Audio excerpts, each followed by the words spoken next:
मैं राजकीय लक्ष्मी नारायण तापड़िया उच्च माध्यमिक विद्यालय के परिसर में बैठा हूं और मेरे साथ में इस क्षेत्र के शिक्षाविद भवानी शंकर जी मारू मेरे साथ हैं, उनसे बातचीत करेंगे। नमस्कार सर। नमस्कार सर, आपकी विद्यालय की जो बच्ची है और गायन के क्षेत्र में आगे बढ़ रही है, आपके सोशल साइट के माध्यम से हमें पता हुआ, आपने स्टेटस लगा रखा था। क्या कहना चाहेंगे? प्रतिभा शिक्षा केवल हमें सरकारी नौकरी की तरफ कहें या हम केवल विशेष क्षेत्र तक सीमित हो जाते हैं? क्या कहना चाहेंगे सर प्रतिभा को लेकर? मैं ये कहना चाहूँगा, प्रतिभा किसी कार्य की मोहताज नहीं होती, वो मेहनत कर से आगे बढ़ती है। और ज़रूरी नहीं है व्यक्ति को अपने शौक़ पूरे करने चाहिए, जिस क्षेत्र में उसकी रुचि है उसमें उसे जाना चाहिए। सरकारी तरफ ज़रूरी नहीं है। जैसे इस बच्ची में टैलेंट है और ये संगीत की ओर इसने शुरू से ही कार्य किया और ये प्रतिभा को पहचाना और धीरे धीरे आगे बढ़ रही है। जैसा कि गुरुदेव ने बताया कि प्रतिभा किसी की मोहताज नहीं होती। निश्चित रूप से ऐसी बच्चियां जब आगे आएगी तो समाज का भला होगा। हम बातचीत करना चाहेंगे। क्या नाम आपका? मनीषा जनागल। मनीषा जनागल है। मनीषा, कौन सी कक्षा में हो अभी? 12वीं आर्ट में। 12वीं में क्या क्या विषय अभी है? अभी साहित्य है, भूगोल है, इंग्लिश है और हिंदी अनिवार्य है और इतिहास है।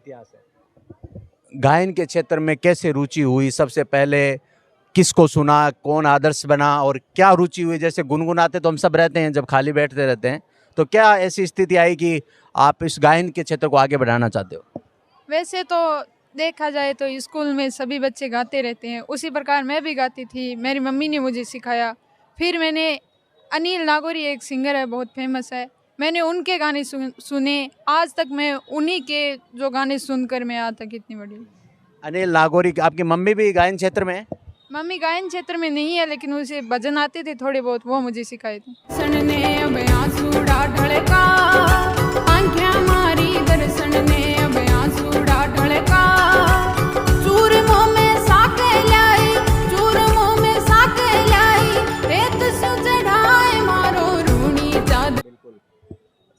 कितने साल आपको इस गायन क्षेत्र में हो गए? ज़्यादा तो नहीं है, लेकिन स्कूल में मैं जब से शुरू से 5वीं कक्षा से मैं गाती आ रही हूँ। जैसे विद्यालय में आपने जब सबसे पहले किस विद्यालय में 5वीं में पढ़े आप? पहले तो बाटोलाई स्कूल। बाटोलाई स्कूल में। तो सबसे पहले जब 5वीं में आपने गायन प्रस्तुत किया तो किसी ने प्रेरणा दी कि अच्छा गाती हो और आगे बढ़ो, ऐसा कुछ कहा या मन में ही हुआ कि मेरे को कुछ आगे करना चाहिए? हाँ, एक टीचर थे, उन्होंने मुझे 500 रुपये का इनाम दिया, तब मुझे ऐसा लगा कि मुझे और आगे गाना। शिक्षक का नाम बताना चाहेंगे? सोनराम जी। सोनराम जी ने प्रतिभा को आगे बढ़ाने का काम किया और इस बच्ची को ये लगा कि मुझे आगे बढ़ना चाहिए। तो अभी आपने अनिल नागौरी के साथ भी काफ़ी कार्यक्रम किए? हाँ, किए। तो कोई भजन जो आपको सबसे ज़्यादा अच्छा लगता है जिसको आप गुनगुनाना चाहेंगे? मैं भजन तो वैसे तो सभी अच्छे हैं, लेकिन हाँ, एक दो भजन है जो मुझे बहुत पसंद है। दुनियादारी ओ गुणगारी, दुनियादारी ओ गुणगारी, जाने भेद मती दीजे रे, हेली मारी नीर भेर जे रे। बहुत सुंदर राग और लय से दुनियादारी ओगणगारी जाने भेद मत दीजिए। बहुत अच्छी है, एली भजन रहा है ये। और भी जैसे कोई देशभक्ति गाना आप जो मंच पे गाते हो? हाँ, देशभक्ति भी है। जैसे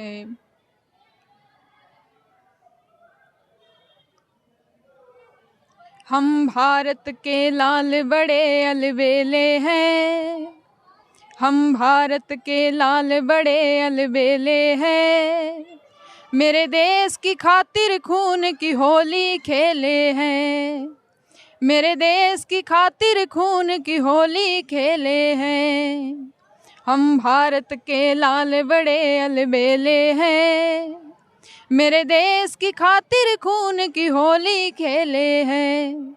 मनीषा के पारिवारिक बैकग्राउंड क्या है? मनीषा कहाँ से आती है? घर में कौन कौन है? मनीषा के पिताजी क्या काम करते हैं? मनीषा के पिताजी क्या काम कर रहे हैं अभी फिलहाल? अभी तो मेरे पिताजी बाहर रहते हैं, ग्रेनाइट में, जालोर, आबू रोड, तेलंगाना, जहाँ भी थे। जहाँ मतलब मजदूरी का कार्य करते हैं। और आप कहाँ से आते हो? सांडवा प्रॉपर से या ढाणियों में रहते हो? डाणी, भटलाई की डाणी से। भटलाई की ढाणी से यहाँ आना जाना करते हो आप? और मम्मी घर पे?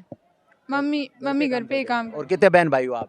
4 है। 4 बहन भाई हो, तो सबसे बड़े आप हो? नहीं, सबसे छोटी सबसे छोटे आप हो। क्या लगता है आपको गायन क्षेत्र में आप बुलंदियां छूने के लिए क्या प्रयास कर रहे हो, या आपको क्या सहयोग की उम्मीद इस समाज से करनी चाहिए, और क्या समाज को आप देना चाहेंगे कि आप जिस लोक संगीत को लेकर आगे बढ़ रहे हो, और वर्तमान समय में लोक संगीत से लोगों का मोह भंग हो रहा है, एक दृष्टि से केवल फिल्मी संगीत या फूड संगीत की तरफ जा रहे हैं, उन लोगों को क्या कहना चाहेंगे? यही है कि लोक संगीत हमारे जीवन का आधार होता है। बहुत अच्छे हैं अगर हम राजस्थानी गाने सुने तो, लेकिन फिर भी लोग हैं वो कहने के लिए तो कहते हैं, लेकिन फिर भी सुनते फिल्मी गाने। क्या उम्मीद करते हो समाज से कि हमें हमारी जो भजन है, हमारी जो संस्कृति है, हमारी जो सनातन संस्कृति है, उसमें जो सीख दी गई है दुनिया में रहने के, जैसे अभी आपने एक भजन सुनाया कि दुनियादारी ओगनगारी, जिनको भेद न देना चाहिए, अपने जीवन का रहस्य नहीं बताना चाहिए, ऐसे कुछ क्या और भी भजन आप जैसे मंच पे ज़्यादा गाते हो? हाँ, ये भजन है,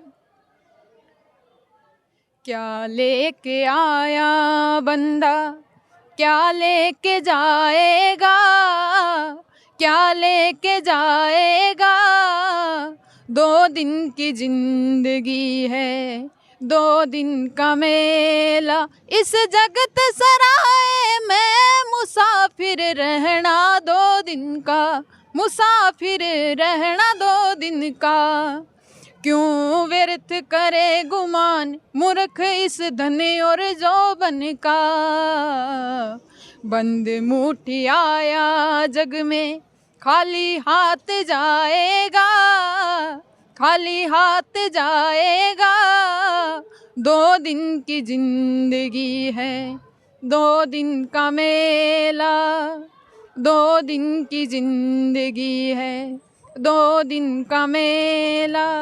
कितना अच्छा लगता है जब आप ये भजनों की प्रस्तुति मंच पे करते हो और लोग आपको सुनते हैं, कितना अच्छा महसूस करते हो कि ये जो आप में जो प्रतिभा थी उसको आपने पहचाना और आपने उसको एक नया आयाम दिया, कितना अच्छा महसूस करते हो? बहुत अच्छा महसूस होता है जब भी हम भजन गाते हैं। मुझे बहुत अच्छा लगता है जब मैं गाना गाती हूँ और सभी लोग सुनते हैं तो भी बहुत अच्छा लगता है। प्रतिभा सब में होती है, लेकिन आजकल के अभिभावक है, शिक्षक गण भी कहें तो बच्चों को सिर्फ पढ़ाई की तरफ आकर्षित करना चाहते हैं। क्या कहना चाहेंगे उन माता पिता को कि प्रतिभा सब में, अगर आप में प्रतिभा है, अगर आपकी प्रतिभा को शिक्षकों ने और घर वालों ने अगर स्थान नहीं दिया होता तो आप मंच पे नहीं गा पाते, उन लोगों को क्या कहना चाहेंगे जिनके बच्चों में प्रतिभा भी होती है लेकिन वो सिर्फ पढ़ाई के पीछे उस प्रतिभा को नष्ट कर देते हैं? हाँ, प्रतिभा सभी में होती है। मेरे भी माता पिता ने कहा था कि इसमें कुछ नहीं है। मैंने खुद बहुत ज़्यादा जिद करके कहा था कि मैं संगीत के क्षेत्र में आगे बढ़ूंगी। तो हमें अपने जो भी बच्चे होते हैं उनको हमें उनकी प्रतिभा को आगे बढ़ाना चाहिए, उन्हें रोकना नहीं चाहिए। ज़रूरी नहीं होता कि हर कोई सरकारी नौकरी लगे, सभी की अलग अलग रुचि होती है। अगर रुचि के अनुसार न हो तो वो कुछ भी नहीं कर सकता। बिल्कुल एकदम सही बात कही, रुचि के अनुसार व्यक्ति को काम करना बहुत ज़रूरी है। जिस प्रकार मनीषा ने अपने माता पिता से भी जिद करके इस परिस्थितियों में आकर गाना शुरू किया, और निश्चित रूप से मैं तो सांडवा गांव के बेटियों को प्रेरणा लेने की बात कहूँगा, क्योंकि मैं हिंदुस्तान की बात नहीं करूँगा, मैं राजस्थान की बात नहीं करूँगा, मैं गांव की बात करूँगा। क्योंकि गांव में हमें उदाहरण, हम लता मंगेशकर का उदाहरण दें तो वो कोई मतलब वाली बात नहीं है। हम हमारी इस गांव की बेटी का उदाहरण दे सकते हैं जो कक्षा 12 में अभी और अपनी पढ़ाई कर रही है, और निश्चित रूप से बड़े मंचों पर इसने भजन को गुनगुनाया है और इस सांडवा गांव की मिट्टी का नाम रोशन किया, सांडवा गांव को आगे बढ़ाया। इस विद्यालय में आपको क्या प्रोत्साहन मिलता है शिक्षकों के द्वारा, क्या आपको रुचि मिलती है कि आज आप लक्ष्मी नारायण तापड़िया विद्यालय में बैठे हो तो कितना आपको सपोर्ट मिल रहा है शिक्षकों के द्वारा, अपने साथियों के द्वारा? हाँ, साथियों के द्वारा, शिक्षकों के द्वारा बहुत सपोर्ट मिल रहा है, और ख़ास करके मेरे वाणिजी सर का मुझे बहुत ज़्यादा सपोर्ट मिलता है। उन्होंने मुझे कहा था जब मैं 11वीं क्लास में थी, तब उन्होंने मेरा पहला भजन सुना था जो सुजानगढ़ में प्रोग्राम था सांगलिया धोनी पे, वहाँ पर गया था। तब उन्होंने कहा कि तुम्हारे अंदर प्रतिभा है, लेकिन तब मुझे हारमोनियम बजाना नहीं आता था। उन्होंने कहा तुम्हें हारमोनियम सीखना चाहिए। मैंने कहा मेरे पास है नहीं। फिर उन्होंने स्कूल से एक हारमोनियम दिलवाया, फिर मैं हारमोनियम बजाना सीख गई। अब लगभग मुझे हारमोनियम बजाना आता है। तो बहुत सपोर्ट मिला सर का।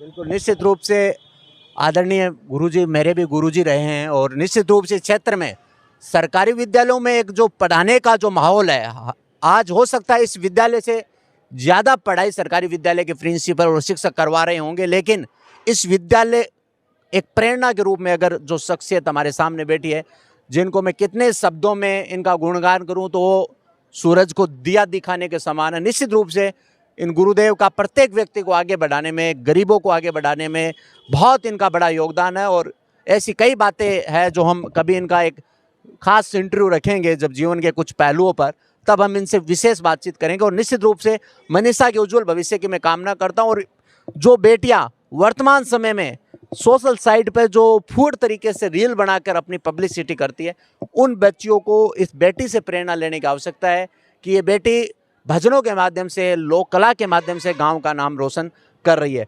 और कोई एक भजन गुनगुनाना चाहेंगे आप? हाँ, मेरा खुद का भजन है अभी रामदेव जी बाबा का।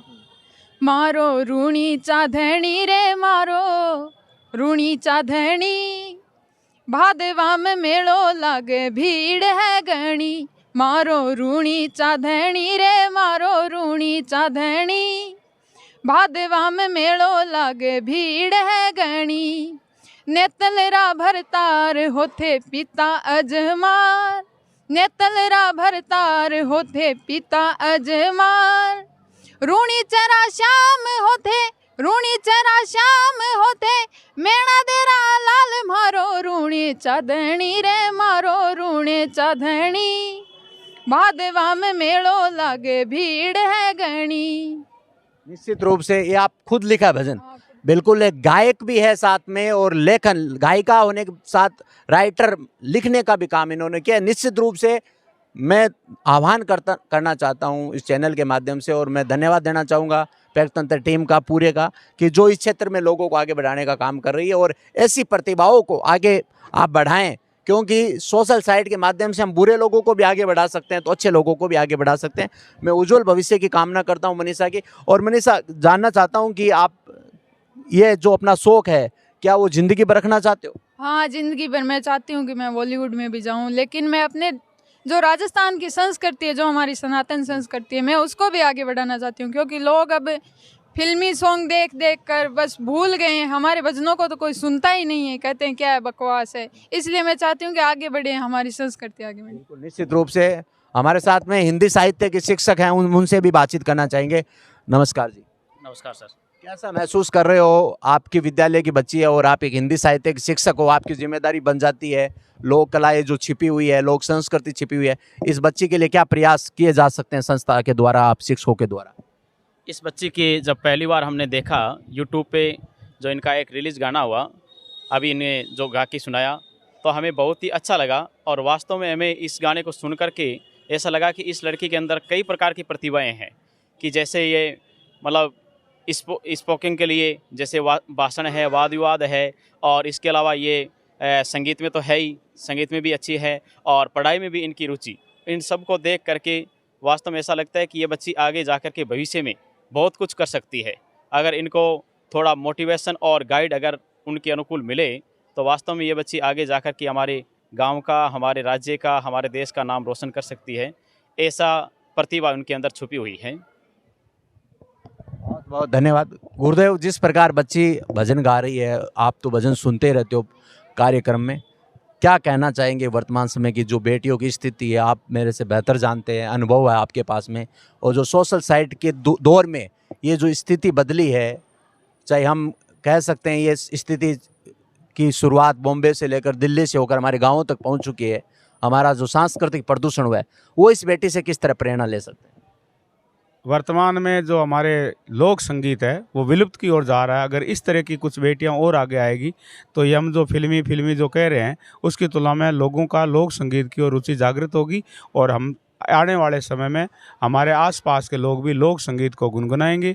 और रही बात, मैं बेटियों को भी कहना चाहूँगा कि एक रामधारी सिंह दिनकर की कविता है कौन विघ्न जग में ऐसा, टिक सके ना आदमी के मग में, खम ठोक ठेलता है जब पर्वत के जाते पाँव उखड़। अगर इंसान चाहे तो सब कुछ कर सकता है, बस शर्त यह है कि मन सच्चा हो और कुछ करने का मादा हो। धन्यवाद। बिल्कुल, निश्चित रूप से गुरुजी की पुरानी पंक्ति है ये। गुरुजी जब हम पढ़ते थे तब ये पंक्तियाँ रामधारी सिंह दिनकर की गुनगुनाते थे और जोश हम में भर जाता था। तो पुनः कहना चाहूँगा, मन के हारे हार है, मन के जीते जीत, मान लो तो हार है और ठान लो तो जीत है। निश्चित रूप से इन शिक्षकों की बदौलत इस बेटी में जो प्रतिभा है, जो जज्बा है, और निश्चित रूप से एक दिन इस बेटी को ऊंचे मुकाम तक ले जाएगी। पैकतंत्र टीम से मैं जुगल प्रजापति यही इनके उज्जवल भविष्य की कामना करता हूं। जय हिंद, जय भारत। channel FM 10